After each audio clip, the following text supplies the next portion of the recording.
Olá, meus amados irmãos e irmãs, eu sou Ezequiel Gomes, você está no canal Vem Senhor Jesus.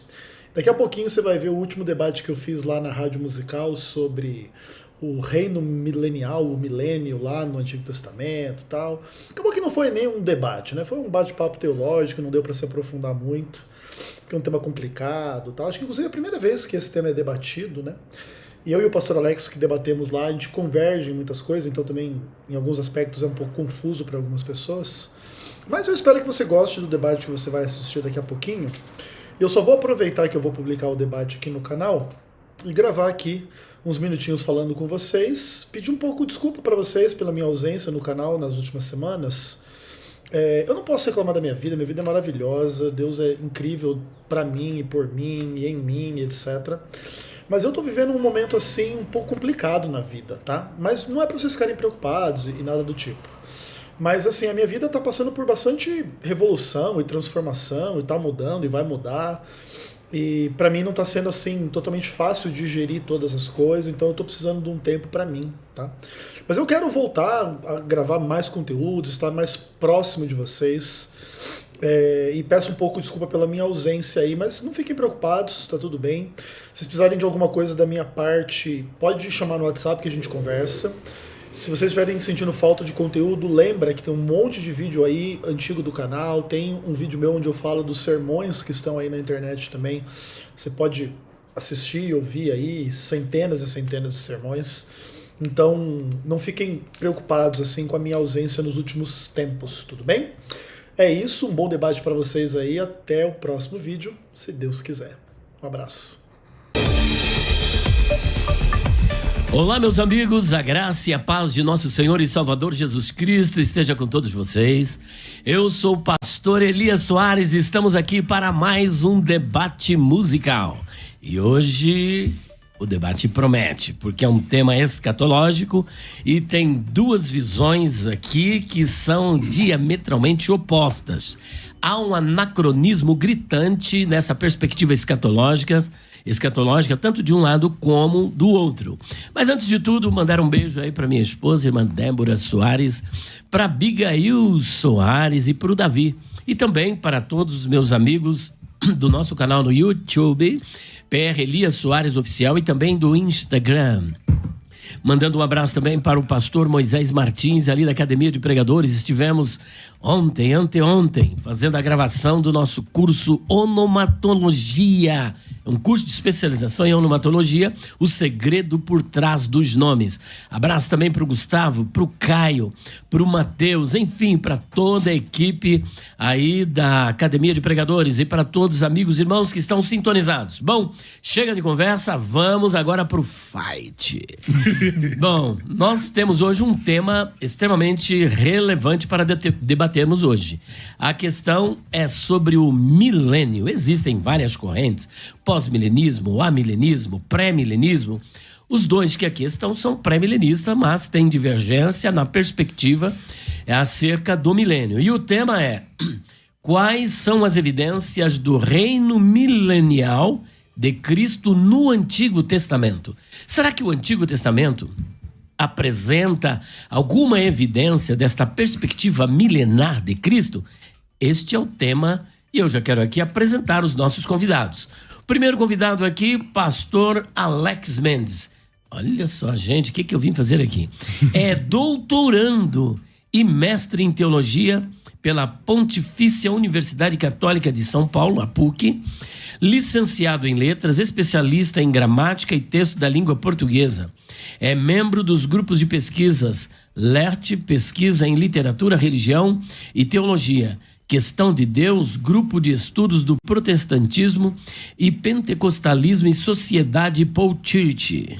Do Brasil, assim mesmo que pronuncia? Paul Church. Paul Church, esse mesmo. Meu Deus do céu, pastor. Vamos lá então. Pastor Alex Mendes, um bom dia. Muito bom dia, pastor Elias Soares, a paz de Cristo. Bom dia, pastor Ezequiel, aos nossos ouvintes também internautas. É uma alegria estar aqui com vocês essa manhã. Eu quero, pastor Elias Soares, mandar um abraço aos nossos ouvintes internautas também.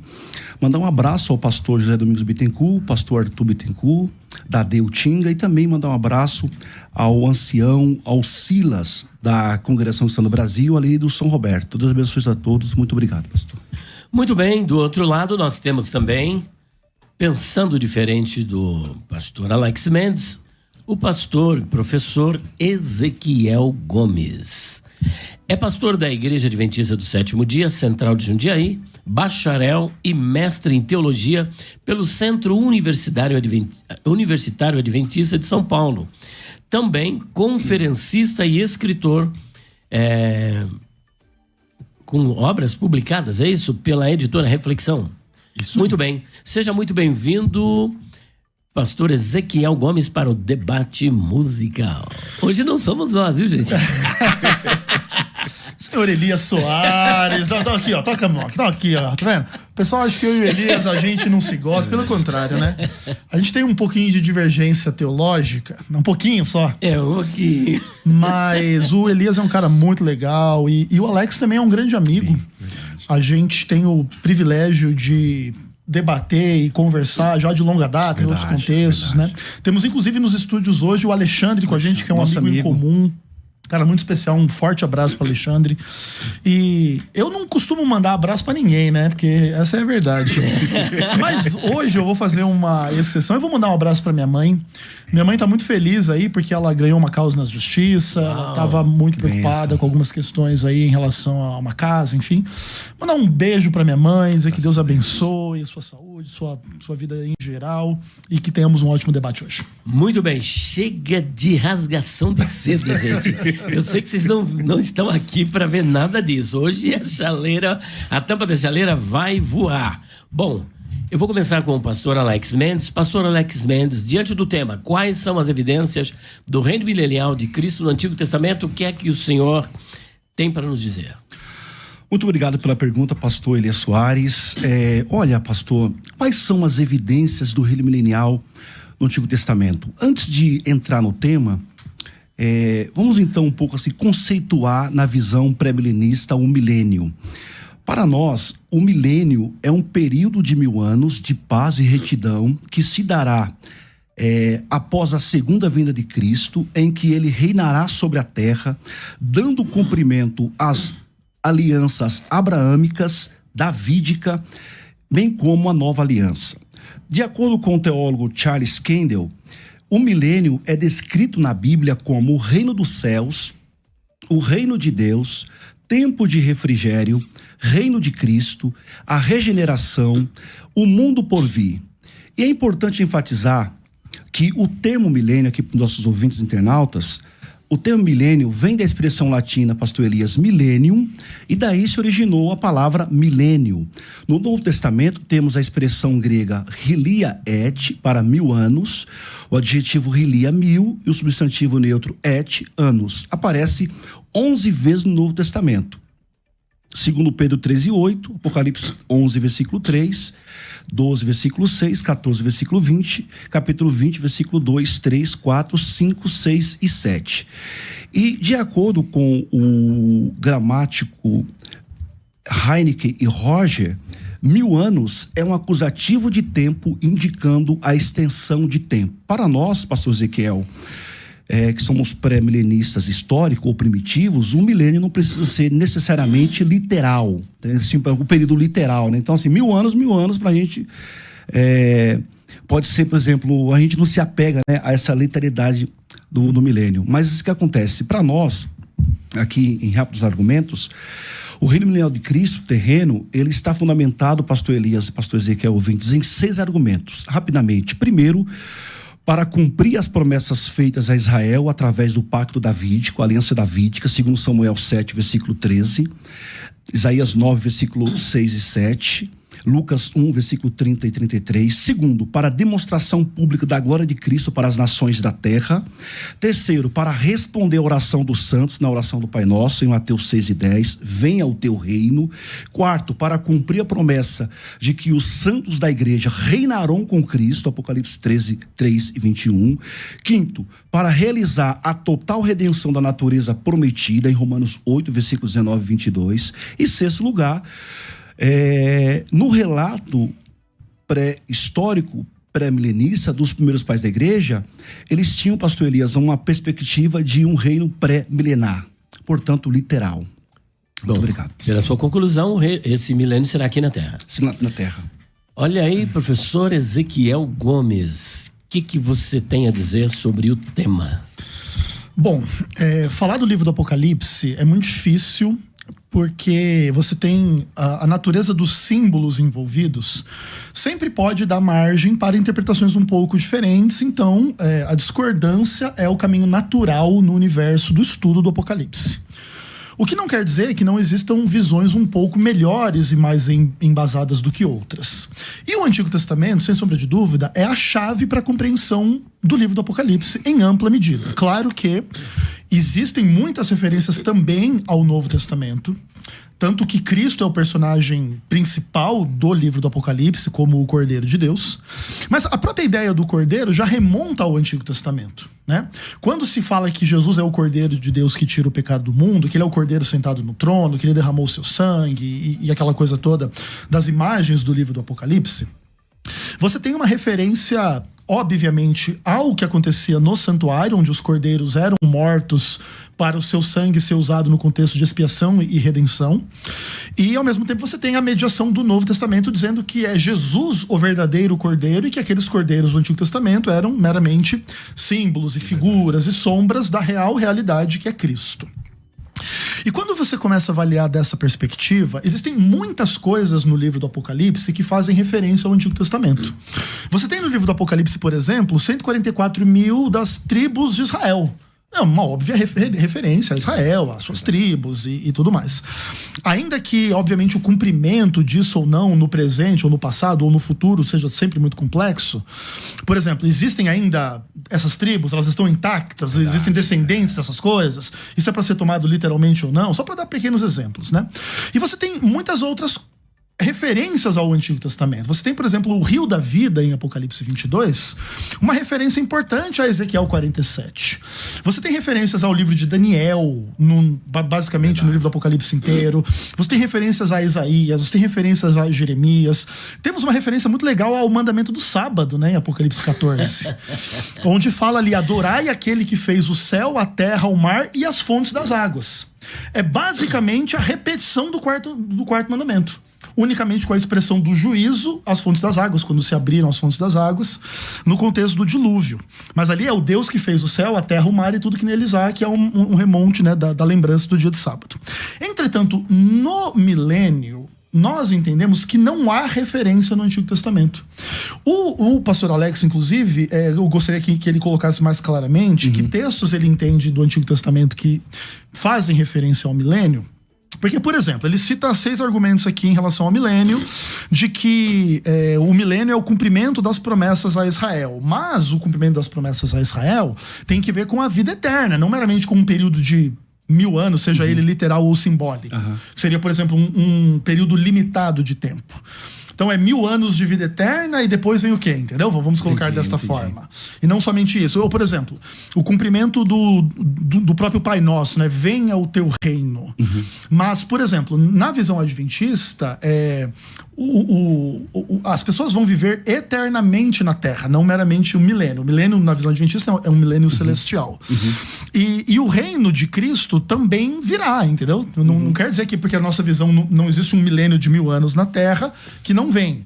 Então eu queria, né, entender assim, quais textos mais o Alex entende, mas tem um texto que a gente entende que pode ser que faça referência ao milênio, que é Jeremias capítulo 4. Jeremias capítulo 4 fala uma profecia de que a terra ficaria vazia mais ou menos voltando ao que era lá no Gênesis, antes da criação, era sem forma e vazia. E nós, adventistas, entendemos que isso pode fazer uma referência ao milênio, durante 1000 anos, onde a terra fica vazia. Os santos no arrebatamento são levados ao céu. E aí, depois do milênio, voltam à terra para viver eternamente. Bom, concluindo, o senhor acredita então que o milênio não será na terra, mas no céu, e depois a igreja volta para a terra para reinar eternamente com Cristo? Na terra, na nova terra, né? Muito bem. Exatamente. O senhor ouviu atentamente as ponderações dele, o que o senhor tem a acrescentar? Ótimo, muito bom. Então, para nós, pré-milenistas, o reino milenial de Cristo, ele não é um fim em si mesmo, né? Mas é uma sequência para o estado eterno. Quer dizer, ele não é o fim do reinado de Cristo em si mesmo, mas ele é uma sequência para o estado eterno. Tanto que o capítulo 21 de Apocalipse vai falar de novo céus e nova terra. Quer dizer, os céus, eles se encontram com a terra e será a mesma grei ali. Ali haverá o mesmo povo e a mesma ovelha. Mas para nós, pré-milenistas, nós temos como evidências do reino milenial, no Antigo Testamento, por exemplo, vários textos, né? E um deles, que para nós é muito importante, é Daniel capítulo 2, pastor Ezequiel. Daniel capítulo 2, onde o rei Nabucodonosor tem um sonho e o profeta Daniel, vai interpretar aquele sonho dele. Aquela grande estátua, né? Estátua com partes de ouro e assim vai, né?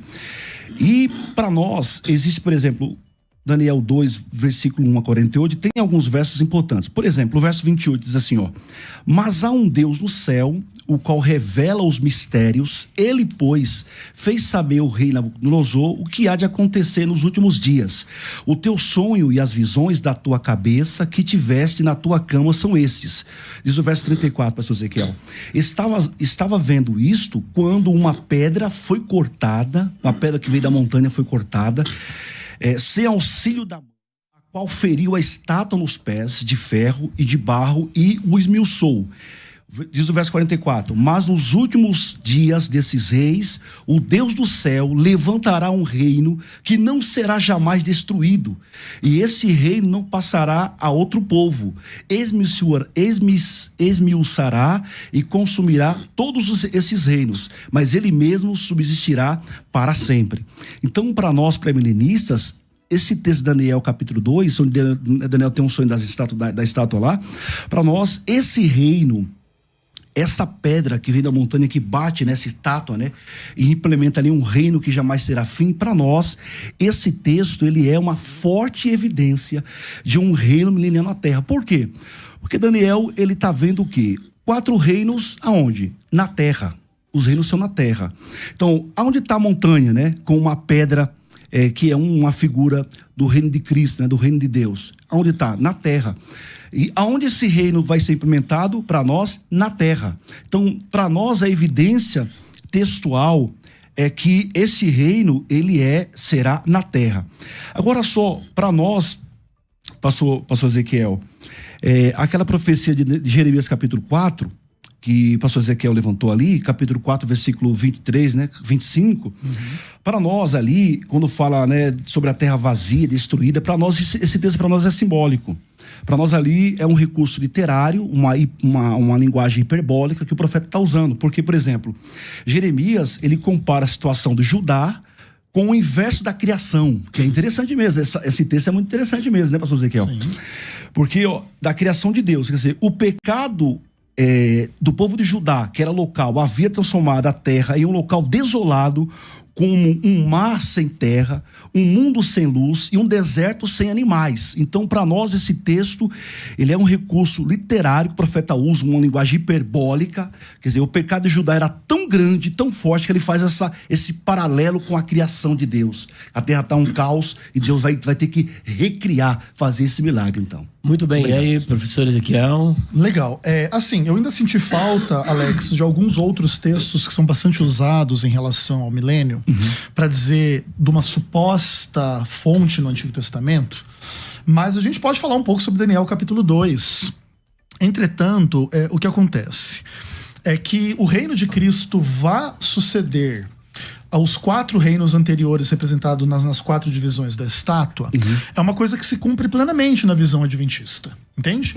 A visão adventista entende, inclusive Daniel, capítulo 2, como uma profecia que vai de Babilônia, no momento em que o profeta está vivo, até o futuro infinito do reino de Deus, que jamais será destruído e jamais terá fim. E, inclusive, isso... Só que, entretanto, o período do milênio, na nossa visão, é o gap entre o antigo mundo e o novo mundo. Entendi. Onde nesse período a terra fica vazia, como a prisão de Satanás, como diz Apocalipse capítulo 20, cumprindo na nossa visão de forma literal a profecia de Jeremias 4. Entretanto, quanto à profecia de Jeremias 4, é importante reconhecer que alguns intérpretes entendem que como a linguagem é ou simbólica ou hiperbólica, poderia haver uma destruição em Judá que o profeta descreve como uma destruição do mundo todo. Exato. A terra sem forma e vazia. A gente respeita, entende essa leitura, mas a gente discorda. Porque a gente entende que a linguagem bíblica fala da destruição da Terra em geral. E veja, desde o 6º dia da criação, o planeta Terra nunca passou por isso. Sim. Nunca houve um momento que não tivesse nenhum ser humano, nenhum animal, nenhum nada na face da Terra. E é o que você acredita que vai acontecer no período dos 1000 anos. Aqui na Terra será desolada. Exatamente, porque na nossa visão, quando Jesus volta e arrebata a igreja, e os santos ressurretos e a igreja que está viva, essas pessoas vão fazer o juízo comprovativo no céu durante os 1000 anos. Os ímpios morrem, porque você não pode viver depois e não sobra ninguém. E aí, no final dos 1000 anos, há a segunda ressurreição, e aí há os desdobramentos lá de Apocalipse 20. Entretanto, eu queria te perguntar, Alex, e claro, você pode fazer perguntas pra mim também, eu não quero monopolizar aqui. É que você, né, a sua visão é mais proponente em relação ao debate do que a minha. Mas, assim, olha, por exemplo, essa coisa de que existem alguns textos do Antigo Testamento que são usados para falar do milênio, mas que envolvem a relação de pecado e morte. Sim. Isaías vai falar alguma coisa, aquele que pecar Isaías 11:65. Isso, aquele que pecar com 60, com 100 anos vai ser amaldiçoado e vai morrer jovem, e aquela coisa toda, e etc, não vai morrer. E assim, tipo, qual é a diferença para você entre o milênio e o estado eterno? Ou tudo que existe no estado eterno é idêntico no milênio. Ou, por exemplo, outras questões. No milênio tem tribulação, tem pessoa morrendo, tem pessoa pecando, existem pessoas aí que se convertem no milênio, porque tem um pouco dessas visões às vezes, né? Que Jesus volta, daí no meio da tribulação, e durante 1000 anos tem uns judeus. Eu não entendo muito bem, muitas vezes, essas visões, mas, por favor, explica pra gente se existe pecado, se existe morte, ou se não, se no milênio é tudo igual ao estado eterno, porque aí também acaba que não tem muita diferença entre o milênio e o estado eterno. O senhor Alex. Boa pergunta. Então, para o pré-milenismo histórico, da qual eu esposo essa visão, assim, ela é um pouco mais alegórica, né, essa visão, né? Certo. Então, assim, para nós, após a vinda de Cristo, né, a parousia, o arrebatamento da igreja ou vinda de Cristo, para nós é o mesmo evento que acontece. Cristo, ele vai instaurar na Terra o milênio, o reino milenial. Para nós, ele vem descendo lá para nós, né? Cristo vem descendo. Arrebata a igreja e desce de novo. Nas nuvens ali e vem. Não. Bate e volta. Não, bate e volta. Aí ele instaura na Terra o milênio. Então, assim, por quê? Porque para nós, Isaías capítulo 11, 65 para nós, ali é um texto... É muito simbólico, né? Para nós ali é um texto muito alegórico, por exemplo, que tem paralelos. Por exemplo, Isaías 65, por exemplo, vai ter paralelo com o estado eterno, com o novo céu e nova terra. Você pode ver, por exemplo, o capítulo 21 de Apocalipse, capítulo 22, por exemplo, Ezequiel 47, vai fazer esse paralelo também com esse texto. Então, para nós é um texto simbólico. Para nós não é literal, né? Então assim, o meu pré-milenismo histórico, ele vem um pouco diferente. Então, por exemplo, quando Jesus vinha arrebatar a igreja dele, segundo, por exemplo, Lucas, capítulo 17, diz o seguinte, olha o que diz o texto sagrado, quer ver, ó? É Lucas, capítulo 17, capítulo 17 de Lucas, que ele vai comparar a vinda de Cristo, por exemplo, com Sodoma e Gomorra e também com os dias de Noé. Quer ver? Ele vai falar aqui, ó, ele vai falar que quando Cristo está voltando, assim, ó, tá aqui, ó, por exemplo, ó, capítulo 17 de Lucas, versículo 26, diz assim, ó: e como acontecerá no dia de Noé, assim será também nos dias do Filho do Homem. Comia e bebia, tal. Ele vai falando. Comia e bebia, verso 27, casava e dava-se em casamento, até o dia em que Noé entrou na arca, veio o dilúvio e consumiu a todos. Então, assim, ó, olha o que diz, por exemplo, o versículo 29. Mas no dia em que Noé saiu de Sodoma, choveu do céu um fogo e enxofre, consumindo a todos. Então, assim, para nós ali, ó, outra coisa, ó, capítulo 27 19 de Apocalipse, por exemplo. 19 de Apocalipse. Vai falar assim, por exemplo, 19 de Apocalipse, por exemplo, o versículo 19, 20 a 21. Diz assim, ó, e os demais foram mortos com a espada que saía da boca do que estava sentado sobre o cavalo, e todas as aves do céu se fartaram das suas carnes. Então, para nós, na vinda de Cristo, os ímpios morrerão. Morrerão os ímpios. Não vai sobrar ímpio nenhum. Os ímpios morrerão. E eles só vão ser ressuscitados após o milênio, que é aquela perícope do capítulo 20 de Apocalipse, versículo 1 a 7. Então, depois disso, eles vão ressuscitar. Você entendeu? Então, para nós, Daniel capítulo 2, para nós, é um forte indício do reino milenial, que o reino será na terra, né? E eu tenho aqui mais alguns textos para te mostrar, para os ouvintes, que o milênio, de acordo com a nossa visão, para nós é na terra. Perfeito. Professor Ezequiel. Assim, a gente não tem muito problema com a visão do bate e volta no arrebatamento. A gente só pensa que tem 1000 anos entre o bate e volta. Né? A diferença Ele tá tirando uma coisa. Não, deixa ele. Mas eu tenho uma pergunta para ele. O objetivo aqui não é... Não, é porque na real é um pouco complicado isso, né? Jesus volta, arrebata a igreja para encontrar ele no céu e já volta para a terra. E ao mesmo tempo, o que acontece? Para mim não ficou muito claro, Alex, como que você vê a diferença entre o milênio e o estado eterno. Porque, por exemplo, no aspecto dos ímpios todos morrem e aí só sobra justo. Mas esses justos, eles morrem durante esse período? Porque, inclusive, o pastor Jamierson defendeu aqui, quando eu debati esse tema há alguns anos, essa ideia que também não faz nenhum sentido, porque, em tese, a primeira ressurreição ela acontece antes do milênio. Então, você já está ressurreto dos mortos, você não pode morrer de novo. Aí depois você tem que ter uma segunda, primeira ressurreição, que aí já não tem sentido. Exato. Então, por exemplo, existe alguma diferença prática na vida no milênio e no estado eterno, ou não? O milênio é só 1000 anos, aí depois o pessoal ressuscita e é destruído, e depois continua vivendo como esses 1000 anos eternamente. Para nós, o milênio, ele é um prelúdio para o estado eterno. Mas, por exemplo... Ele é idêntico. Ele é muito parecido. Porque... Não há morte, não há pecado. Não, para nós o milênio é para os salvos. É diferente, né, da visão dispensacionalista. Para nós o milênio é para os salvos. Perfeito. Então, assim, por exemplo, para nós o milênio, ele é um prelúdio, é uma preparação para o novo céu e nova terra. É lógico que no novo céu e nova terra, segundo o capítulo 20 do Apocalipse, diz que desce do céu uma nova Jerusalém e o próprio Deus desce para a terra. O texto vai falar. O trono. Exatamente. Então, para nós, não há quase diferença entre o milênio e o estado eterno. Mas, assim, por exemplo, uma pergunta que eu vou fazer para você Ezequiel também, bem interessante, assim, por exemplo, o conceito de milênio, pastor Ezequiel, meu amigo, no céu, não traz uma conotação de uma terceira vinda de Cristo? Quer dizer, tem uma primeira vinda, segunda vinda, uma terceira vinda, depois de 1000 anos, desce depois para a terra.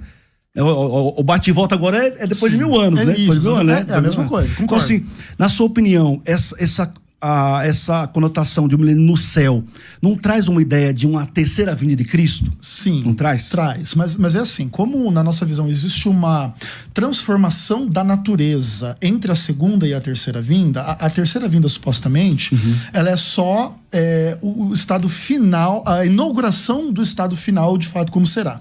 Porque, na nossa visão, o que acontece? Quando Jesus volta pela segunda vez, quando ele vem pela segunda vez, nós vamos ao céu passar lá 1000 anos.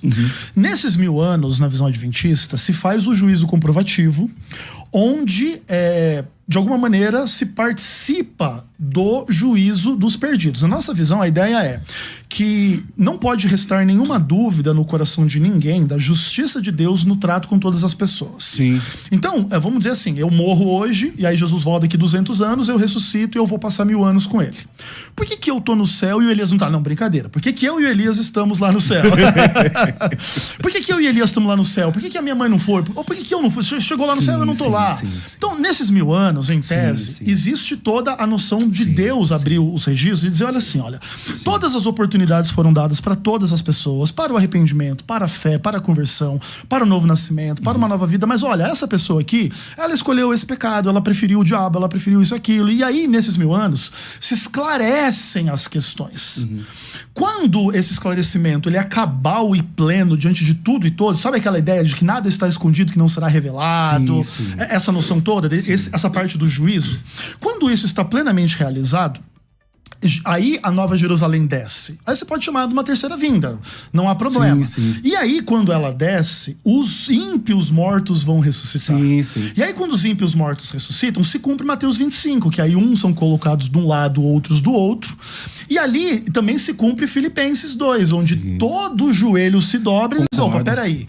Então aqui, nesse aspecto, Deus foi justo com quem se perdeu, Deus foi gracioso com quem se salvou, e deu tudo certo, entende? E aí, nesse sentido, todos reconhecem a justiça divina, os ímpios são aniquilados, na nossa visão, que o pastor Elias também não gosta muito. mas é isso, entendeu? Então, na nossa visão, o milênio, ele implica, sim, uma terceira vinda. Mas essa terceira vinda já é para um novo céu e uma nova terra. Depois dessa destruição dos ímpios, aí se inaugura, de fato, o estado eterno. Ele não se inaugura no início dos 1000 anos. Nós temos 1 minuto e meio. Eu vou já chamar o intervalo para sobrar mais tempo depois. Então, nós vamos para o primeiro intervalo. Depois eu voltarei e quero fazer uma pergunta para cada um. Por favor. Maravilha, pastor, pode fazer. E voltamos agora com o nosso debate musical e eu quero fazer uma pergunta para o professor Ezequiel Gomes. Vamos que vamos. Bom, de acordo com a exposição que o professor fez, o milênio não será na Terra, mas ele será no céu. Perfeito.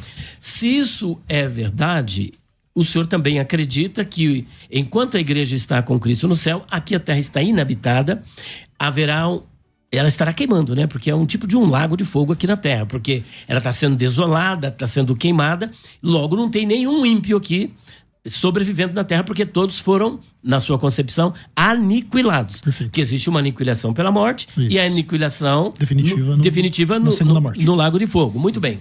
Se assim é, quem são as nações descritas no livro do Apocalipse, capítulo 20, versículo 7, que se levantarão para guerrear contra os santos, levando em consideração que a ressurreição dos ímpios, a segunda ressurreição, só ocorre depois do milênio para que eles enfrentem o juízo do grande trono branco. Só que antes do juízo do grande trono branco, tem a batalha do Gog e Magog. E ali no Gog e Magog, de acordo com o Apocalipse capítulo 20, todos serão aniquilados também. Então houve uma aniquilação pela morte, depois a aniquilação depois do Gog e Magog, e depois uma terceira aniquilação. Então quem são estes ímpios, quem são essas nações que se levantarão contra o Senhor e contra os santos, ou contra o arraial dos santos? Perfeito. Na visão adventista, só existe uma aniquilação, não duas nem três. Entretanto, o que existe é a segunda morte, que é a aniquilação, ela tem algumas semelhanças em relação à primeira morte. Então, na nossa visão, a batalha de Gog e Magog é a batalha do Armagedon, que acontece antes dos 1000 anos. E aí, depois da batalha do Armagedon, Jesus volta. Quando Jesus volta, ele leva a igreja para o céu e ele aniquila no sentido de matar todos os ímpios. Mas essa aniquilação, ela é temporária, porque vai haver a ressurreição dos mortos. Entende? Então, o que acontece? Jesus mata todos os ímpios, inclusive cumprindo a profecia de Tessalonicenses. Isso você acredita no final da grande tribulação. Exatamente. Mata todos os ímpios, e para você ali é a batalha de Gog e Magog. Isso, exatamente. Aí depois tem o milênio. E aí acontece o milênio. E aí, no final do milênio, quando a Nova Jerusalém desce, segundo o relato de Apocalipse 20, no verso 5, os restantes dos mortos não reviveram até que se completassem os 1000 anos. O que significa que, quando se completam os 1000 anos, esses mortos ressuscitam. E aí eles vão fazer o quê? Vão cercar a cidade santa, vai cair fogo do céu e os consumir, que é aniquilar também, viu? Então, o que acontece? Dentro da nossa visão, então aí já 2 vezes. Isso. A primeira por ocasião do retorno glorioso. Isso. E a segunda aniquilação depois do milênio. A segunda morte, depois do milênio. Depois do milênio. E as nações são quem? São os ímpios ressurretos. Porque na visão adventista, o diabo vai tentar enganar os ímpios ressurretos que eles podem tomar a cidade santa. E aí eles cercam a cidade, mas eles não vencem. O fogo cai do céu e os consome. Aí nesse caso, a aniquilação definitiva. Desta aniquilação não haverá ressurreição, por isso aí é a segunda morte. Ficou uma brecha aí, visto que há uma aniquilação por ocasião do retorno de Jesus, que existem dois Gog e Magog. O de Ezequiel, capítulo de número 38 e 39, que é essa batalha do Armagedon. E o segundo Gog e Magog, porque, primeiro, os ímpios são aniquilados. Por ocasião da morte, Jesus vem, aniquila tudo. Aí depois, são 1000 anos lá no céu e há 1000 anos eles ressuscitam. Só que depois que eles ressuscitam, o texto é claro, há uma sequência em que novamente eles são aniquilados por tentar tomar a cidade amada. Só que até aí eles não foram apresentados diante do juízo final. Eles precisam ressuscitar novamente para serem julgados do juízo final, porque tem o juízo final, o juízo do grande trono branco. Ou você não acredita nisso? Não, é que na nossa visão, o julgamento do trono branco acontece antes dessa ressurreição, assim como o juízo investigativo acontece antes da vinda de Jesus. Entende? E aí, assim, quando os ímpios ressuscitam, eles são simplesmente executados em relação ao juízo que foi feito. Entendi. Agora, para o senhor, é a mesma pergunta. Bom, o senhor acredita que o milênio não é literal. E o milênio será na Terra, é isso? E ele ocorrerá por ocasião, depois do arrebatamento da igreja, a igreja arrebatada, vai até os ares e volta para a Terra, e Jesus então faz juízo com outras nações e implanta o milênio. Só que antes de implantar o milênio, o senhor também acredita que todos os ímpios serão aniquilados, é isso? Só entra no milênio salvos. Isso. Sim, agora então eu vou finalizar. Depois o senhor pode até... Então, se entra só salvos, quem são os ímpios que depois do milênio se levantarão contra o Senhor e tentará tomar o arraial dos santos? Quem são esses ímpios, uma vez que eles já foram todos aniquilados antes do milênio? E eles só ressuscitarão depois de Gog e Magog para se apresentar diante do trono branco, que eu não conhecia essa visão da adventista, porque para mim o juízo final deles era depois do milênio, mas ele diz que é antes do milênio. Agora, quem são esses ímpios? Então, para nós, esses ímpios que vão ser consumidos, né, após a volta de Jesus, consumir ali é uma linguagem para dizer... Não esses, eu digo assim, depois, quem são aqueles que vão se levantar contra o arraial dos santos depois do milênio? Então, para nós, esses ímpios que vão se levantar depois, né, na chamada Gog e Magog, Gog e Magog, né, essa expressão figurada, né, para uma grande batalha, que Cristo vai vencer, na verdade é uma batalha que Cristo vai vencer de forma imediata. Então, para nós, os ímpios são aqueles que ressuscitam. Então você pensa igual a ele? Isso, então são pessoas que ressuscitam. Muito bem, então vamos continuar. Eu não sei quem que falou por último. Fui eu, pode falar. Então, você, continue. Então, a questão é o seguinte, meu amigo pastor Ezequiel. O Ezequiel falou, então, segundo o pastor Ezequiel, então o milênio ele será no céu, dando assim uma conotação de uma terceira vinda de Cristo. Mas lendo o Tratado Adventista, de Teologia Adventista, eu vi que, por exemplo, no capítulo 20, quando ele vai fazer o comentário, na perícope do versículo 1, pastor Ezequiel, ele vai dizer o seguinte, que não pode ser na terra, porque a expressão terra não aparece no capítulo, nessa perícope, né, do versículo 1 até o 7 do capítulo 20 de Apocalipse. Só que, olha só, quando a gente percebe, por exemplo, o versículo 1 diz assim, ó, e vi descer do céu, quer dizer, vi descer do céu, o anjo para prender, com a chave do abismo, para prender Satanás, quer dizer, Satanás, essa expressão descer do céu, não dá, né, uma conotação de vir para a terra? Outra coisa, aonde Satanás, por exemplo... Só para situá-los, vocês têm 3 minutos para fazer as considerações finais, e se você vai fazer uma pergunta, já formule, porque vai terminar. E assim, ó, por exemplo, porque Satanás, de acordo com Jó 1 e 7 e Efésios 6, 12 e 13, ele está aqui na terra, né? Por enquanto, Satanás tem anjos que estão presos, né, em prisão eternas, mas Satanás, ele está aqui na terra, segundo a Bíblia. Como você, por exemplo, explica isso aí? A visão adventista de por que o milênio é no céu, ela envolve inúmeras questões, não unicamente essa de que a palavra terra não aparece, até como uma coisa com a qual eu discordo, tá? Porque não faz sentido essa questão aí. Não se fundamenta uma visão como essa nesse tipo de coisa. Entretanto, a ideia é que há um arrebatamento para o encontro com o Senhor nas nuvens.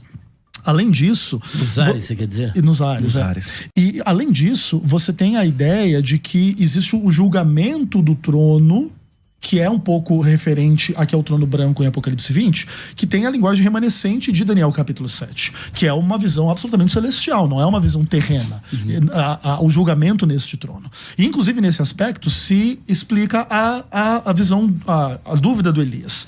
Na visão do juízo final adventista, existe o juízo investigativo, o comprovativo, que é durante os 1000 anos, e o executivo no final.